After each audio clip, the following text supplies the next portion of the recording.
Magandang umaga sa inyo lahat mga viewers, mga ka-Egyptian dyan. Lalong-lalo na sa mga solid supporters ng Team Mideth. Namely, International Italy, USA and Canada, Philippines, Worldwide, Bacolod and Panay Island, Hong Kong, Singapore, and Saudi. Hello kayo dyan. Jomcar, Rara, Cedros, at sa ating mga freelancers dyan. Team Erika na nagmamahal sa ating bunsong si Mideth. Isang mapagpalang araw sa inyo lahat. The story of Mideth is an inspiration to the youth of their age.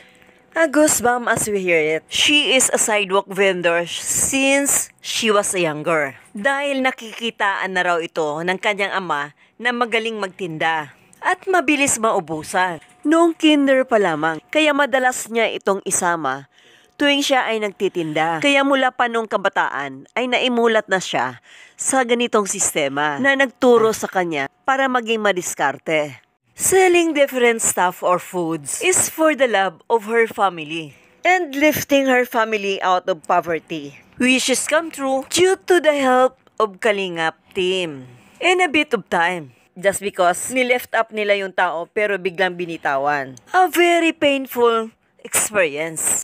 Mideth may not have the same opportunities as the other young people their age. But God is so good. After the painful story, here is Mideth now. She is now gradually moving up with the help of National College Foundation, where she really meant to be, na hindi mapaglaruan. God put her in a safest place. Dahil nakitaan raw ito ng pagpupursige, resilience at eagerness. Kaya napili ito bilang isa sa mga ambassadress sa National College Foundation of Naga City. Dahil sa isang quality na nakikita ng administrator sa pagkatao ni Mideth to consider as the best asset in their institution to promote. Well, actually, yung vlogger na nag-post nung tungkol kay yung sa ating Lucky Plan girl, no, is very popular na siya ay taga Daet, Cam Norte. Nabasa yon ng aking wife and my daughter. Pinorward nila sa akin.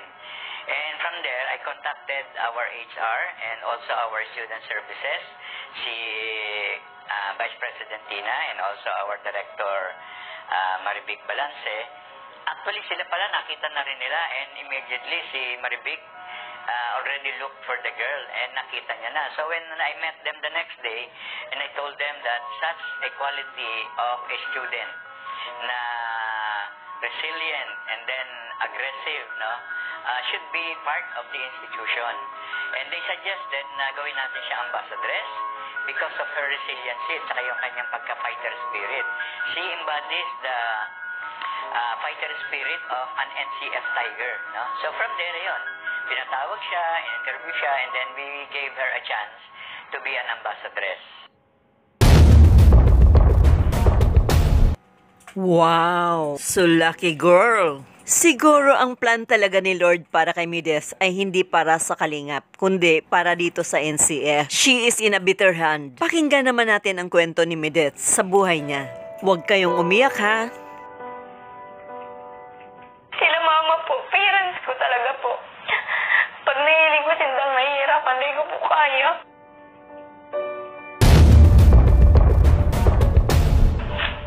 Minsan yun, mas okay na mag-suffer na lang ako. Itong nawapagal-pagal lang ako. Pati magtitiusan ko na lang para mas matabangan sinda. Daw po, di ako perfect. Itong Maki, gusto ko pong gibon, gabos na makakaya ko para lang po sa inda. Kasi abo ko pong nahiling sindang nahihirapan. Abo ko pong mahiling na itong mali ako na sinda tapos akong magibo. Para lang mapagyan ang namamatiin daw ang buhay ninda. Iyo po na. Ito po ang weakness ko.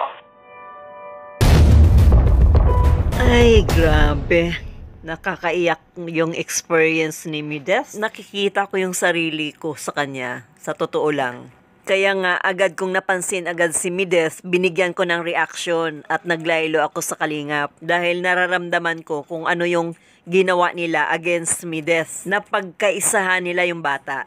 Damang-dama ko yung pagmamahal ni Medeth sa kanyang mga magulang. Kitang-kita ko dahil sa kanyang pagpupursigi.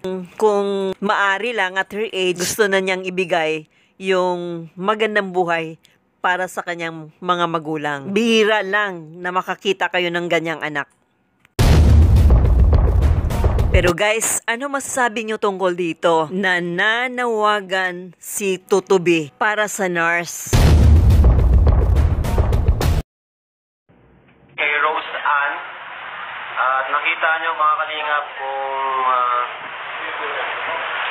kung gaano siya naapektuhan po nung orientation nila sa nursing. Kumbaga na-shock sila, no? Na-shock sila dun sa gagastusin. Kaya yun po, sana po ay supportahan niyo po kami mga kalingap. Alang-ala po sa ating mga beneficiaries po. Kahit panonood niyo po ay malaking bagay po yan sa atin. Alang-ala po sa ating mga beneficiaries po. Kahit panonood niyo po ay malaking bagay po yan sa atin.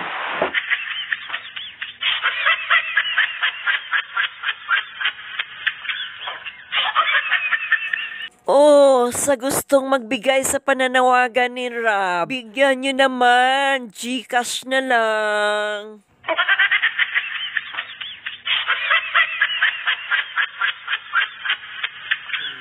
Tinuturuan mo maging tamad ang mga beneficiary mo, habang si Medeth ay dumidiskarte. Kayang-kaya na nila yan. Let them fly alone. Napakasosyal naman ng kurso na ino-offer mo sa kanila. Tapos, ipapasan mo sa ibang tao. Mabuti pa si Rosa na recognize niya ang taas ng tuition fee. Pero yung isa, ewan?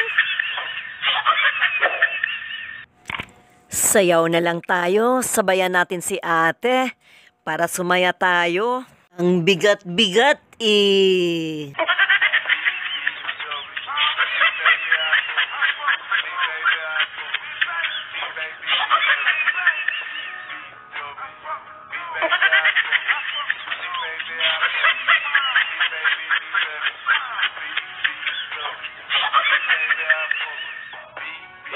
Benta nyo na ha?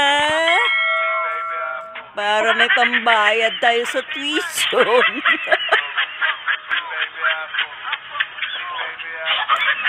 Joke. Para lang sumaya. Aking munting channel, YouTube TV. God bless you all.